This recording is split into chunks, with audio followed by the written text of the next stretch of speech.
大家好，我是 A。那今天我們就來跟大家開場，跟這個擁有全遊戲最靈活進攻方式的英雄（括號暫時還是打了一場機場比賽）。那其實是誰？那就不是我們這次現在看到的那個角色 Peter Pan。那其實就是我們的超多攻擊 combo 而且超靈活的英雄角色。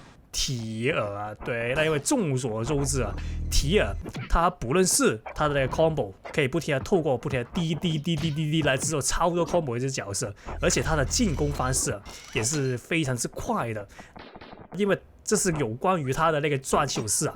那如果大家知道的話，他抓起手式就是在空中不停的滴，然後插下來，那然後啊，這個空中滴那個過程非常之快。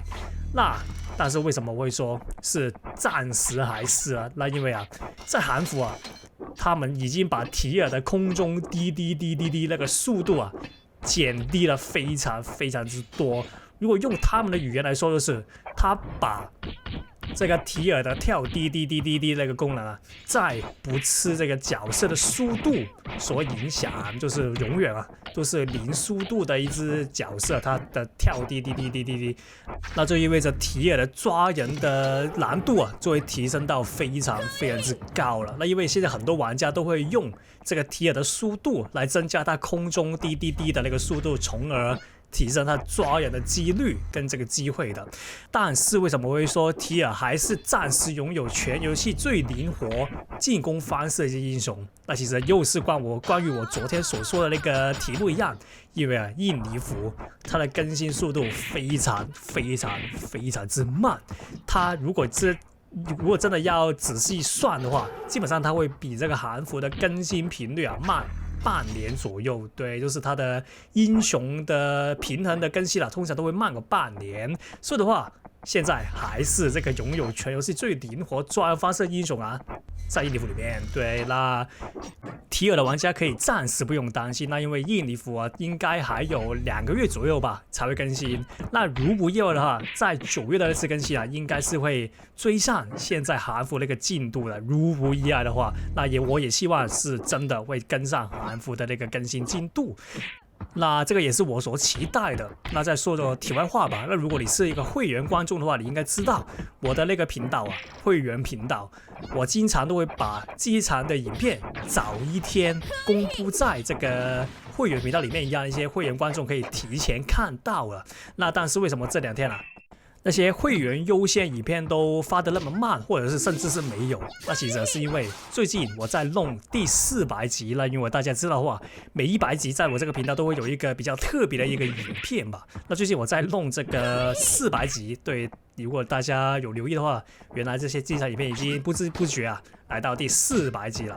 那個400集我就弄了一個11個小時的影片吧。那因為大家知道11個小時雖然它的剪輯不是特別的麻煩，那這是因為時長的關係啊，就會發生非常多的一些技術問題啊。那些技術問題都讓我花了不少時間來修正，所以導致啊那些會員優先影片都來不及提前發出來，那就說一聲不好意思吧，對一些會員的觀眾。那所以的話，為了補償我這個失誤啊，我就決定提前開直播。那因為啊，根據我現在還剩下的一些素材的話，其實我應該會大概在1個月後才會開直播。那為了補償我這個技術的失誤啊，我就決定在這幾天內就提前開一下這個 Lost Saga 的直播。對，又是我們的直播打機場的時間了。那如果大家有時間的話，也是可以來看一下我的直播，那就謝謝大家。对，而且就再跟一些會員的觀眾說一聲不好意思啊。对，那說那麼多，我們就回到這個影片裡面。那已經來到這個第2回合了。那我們這次打的對手就像剛才所說，是打這個提爾啊。那提爾的話，我們現在因為還沒更新嘛，我們的主要留意的東西或者是留意的方向，其實就是它的跳滴，因為这個是它的那個抓人的起手式吧，要我來說。所以的話，如果大家有留意到它的那個空中滴的話，你只有一件事可以做，就是不要出現在他的那个攻擊的區域裡面，就是他的頭頂呢，簡單來說，因為在他頭頂出現，你是很大機會被他插到的。我這邊呢抓到他這隻鎖鏈術士，可以直接把它打下去，那不錯，又是在前期啊，用那個黑毛空抓到的話，就可以給他非常暴力的輸出。那這邊可以看到他在用這個 BTS， 那 BTS 這個角色，如果你問我的話，老實說，我覺得非常之麻煩，那因為它有一個非常之特別的機制，那是什麼？就是啊，它可以在打中敵人之後，就是用那個好像是重敵吧，打中敵人之後，它就可以傳送在敵人的身後，而且這個傳送啊，是我應該是無限距離的，應該是因為我沒用過這個角色。那但是根據我的打 BTS 的經驗啊，好像就算是多遠的距離，也是會讓它傳送到過來。說的話 ，BTS 就是一個這麼麻煩的角色。那怎麼避免這種被傳送過來的那個情況？那暫時啊，我還沒找到一個非常有效的方式。那但是如果是問我操作怎麼防的話，我唯一能做的事情就是抓它。準備傳送過來那一下，然後直接跳起來。對，那因為其實它傳送過來的那一瞬間是有一點點的那個攻擊延遲的。那如果你剛好跳起來的話，或者是跳走的話，它是打不到你的。那但是這個是非常之難做到，而且你失敗的話，也是會讓它抓到非常大的那個破綻。所以的話，我會說，雖然我是有這個方法來破解 BTS 的這個傳送，但是不是最有效的方法。對了，來到這個第4回合啊，那這邊讓他抓到，直接換這個防禦英雄就行了。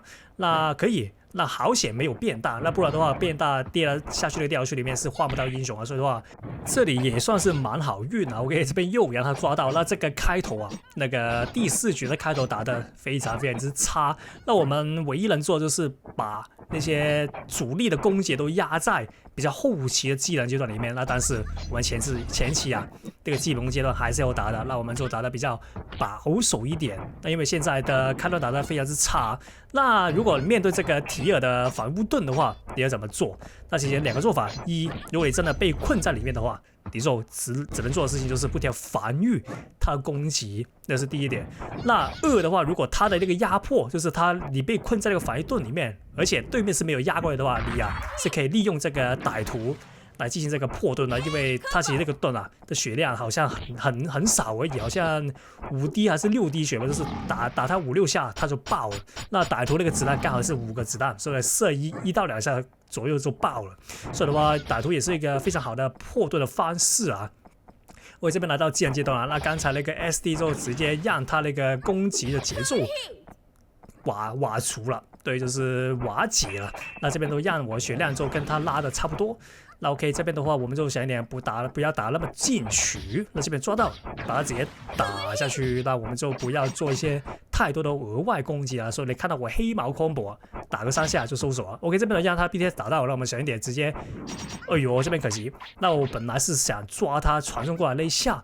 那但是抓不到，就會讓他打到這些剛才所說那個比較高風險的做法。那這邊 SD 好了，直接開。哎呦，這邊呢可以。那 SD 有一個很少的無敵時間，所以呢剛才他那個國王密探一啊是撞不到我，那也是一個比較好用的部分了，因為那個無敵時間是非常之短的，那他剛好就撞到那個無敵時間。我這邊的話就直接用這個歹徒來，哎呦。那這邊失手了，那其實用歹徒來破盾再進攻是比較好的一個做法。那這邊的話直接讓他那個護盾啊吃掉我的那個法老披風啊，所以的話是一個非常大的失誤。那但是他這邊的血量也歸零了，這邊抓到直接把它打下去，那就可以拿下第4回合，來到這個第5回合。那剛才的一連串的算是拉扯吧，就導致那個優勢就慢慢的打回來，那是一個不錯的比賽節奏啊，對我來說。OK， 這邊抓到直接用歹徒破盾，然後嘗試一下再抓他。那但是我的手速明顯是不夠快，導致破盾之後就沒有一個足夠時間把他抓住。那這邊的話直接，哎呦，那沒有抓到他那個鎖鏈術士失手啊，那比較可惜。不然的話，剛才抓到就可以直接給他一個非常大的 combo。OK， 這邊算是抓到吧，那直接把他魔導拉起來，然後來點心理博弈。OK， 這邊的話可惜失手了，不然他又是可以抓到他。那我們已經錯失了2次的捕抓他的過程吧。那到時候我們還是比較氣餒啊。那這邊的話又是來到這個超雄大戰提爾。那提爾的話，只要小心他那個跳滴滴滴，跟他那個向前戳一下，那基本上就不用怕他的一些起手式了。主要提防就是這2點。我這邊的話，哎呦，那好險，他沒有做一些比較致命的捕捉，不然的話，剛才如果你還沒被打下那個掉區，而提前換那個第3英雄的話，你是有非常大幾率會讓對面抓起來，然後來一個致命一擊，例如說噴裝或者是消氣。而且這邊的話，我跟着他那個護盾來跑啊，就不會讓他那個護盾撞到。那也是一個比較有效方法。如果你的反應是足夠快的話，那這邊直接用 SD 把它封住，然後直接把它炸下去。那不錯，那剛剛好可以把它炸下去那個掉落區裡面。那這邊如果你問我的話，兩邊的節奏其實有點不上不下吧，就是各不占優勢，兩邊的優勢都是差不多的。那這邊的我的 SD 開了，那他應該是有開 SD 對。那這邊他開 SD 開的話，你可以看到他打得非常之小心，他沒有用一些什麼傭兵啊，或者是奪寶那些來進行額外的遠程輸出，而是選擇繼續用這個提爾來進行 combo， 那是一個不錯的風險規避的一個方法吧。那因為之前說過，在技能階段就不要亂換英雄了。那這邊他就很完美的做到我以前一直所說的不要亂換英雄這一點。那這邊哎呦可以，那雖然我的衣服打歪了，但是好險沒讓他抓到。那這邊呢，他開這個神奇的頭盔，不知道為什麼，可能是有一些奇怪打算吧，我猜。那但是我們就很完美的避開了。那這邊呢，我的技能是比較多一招，好像是。那我們的披風還沒開，頭盔還沒開，那 SD 又回来了。那我們就現在，哎呦這邊打中。那其實這裡啊，用這個夢魘 SD 來收掉它是比較好一點啊。那但是當時應該是沒有反應到。那這邊可以看到我那個能量已經存好了，然後那個披風也是存滿了。那這邊的話就用這2點來進行那個進攻了。OK， 這邊做到了，應該完結了。